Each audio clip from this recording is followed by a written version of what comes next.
すべては団蔵様のため。Dimanapun dia pergi, itu adalah wilayah beracun. Gadis pengembara Kugen, pencari yang mengembara, muncul di panggung. Cepatlah datang untuk menyelidiki. Serangan normal dari penjelajah wanita Kugen terdiri dari 4 serangan. Serangan pertama dan kedua adalah pukulan lurus. Serangan ketiga adalah tendangan menyapu yang melontarkan musuh. Dan serangan keempat adalah serangan telapak tangan dengan racun setelah mengumpulkan tenaga yang membuat musuh menghirup sebagian racun. Ini juga mengisi bar kemajuan aktivasi racun di atas kepala musuh. Mekanisme khusus aktivasi racun.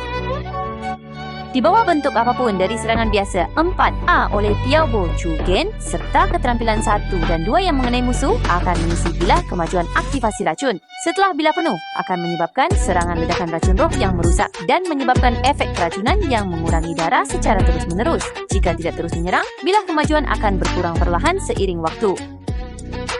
Kemampuan pertama, serangan-serangga jahat. Kugen pengembara melepaskan serangga jahat di tempat dan menahannya di telapak tangan, lalu maju untuk menangkap musuh di jalurnya. Jika mengenai, Kugen pengembara mengangkat kaki untuk menendang musuh dan kemudian melepaskan debu beracun dalam jumlah besar untuk mengikis musuh dapat dengan cepat mengisi penuh bilah kemajuan aktivasi racun. Keterampilan kedua, seni debu beracun, tekan untuk melepaskan dan pelancong Kugen memasuki keadaan serangga jahat, memuntahkan debu beracun ke depan untuk menyerang musuh sambil mencemari lingkungan sekitar secara luas.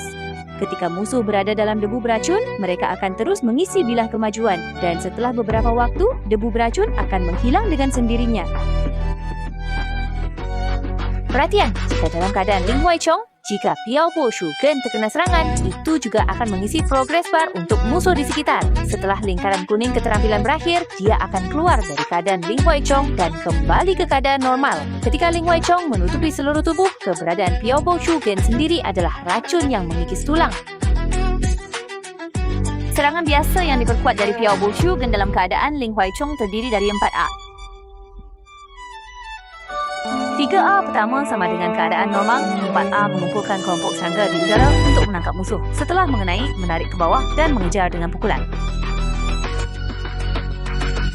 Jika serangan keempat tidak mengenai, maka tidak ada serangan lanjutan. Dalam keadaan roh serangga, tekan untuk melepaskan keterampilan pertama dan tubuh Kugen yang mengembara akan berubah menjadi kelompok serangga untuk sementara, kemudian menyerang musuh di jalur. Jika mengenai, musuh akan dibungkus dalam kelompok serangga dan kemudian dilemparkan ke udara sebelum dihantam dengan keras. Jika ditekan lama, Kugen yang mengembara akan berubah menjadi kelompok serangga dan bergerak bebas sejauh tertentu sebelum menyerang.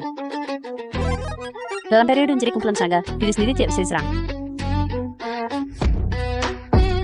Dalam keadaan Ling Huaichong dapat menekan kembali untuk melepaskan keterampilan kedua, memuntahkan debu racun dengan kecepatan lebih cepat dan memperbarui durasi status.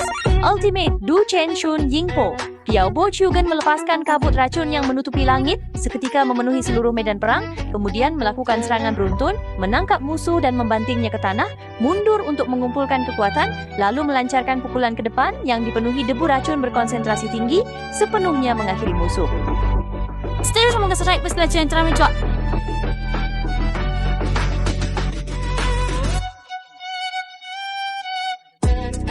Racun menyebar, memblokir jalan mundur, ledakan serangga roh, mengikis sumsum tulang. Racun ini tidak bisa dihindari. Cepat suka dan ikuti, kalau tidak, aku akan melepaskan pasukan serangga roh dan mengambil semua hati kecil kalian.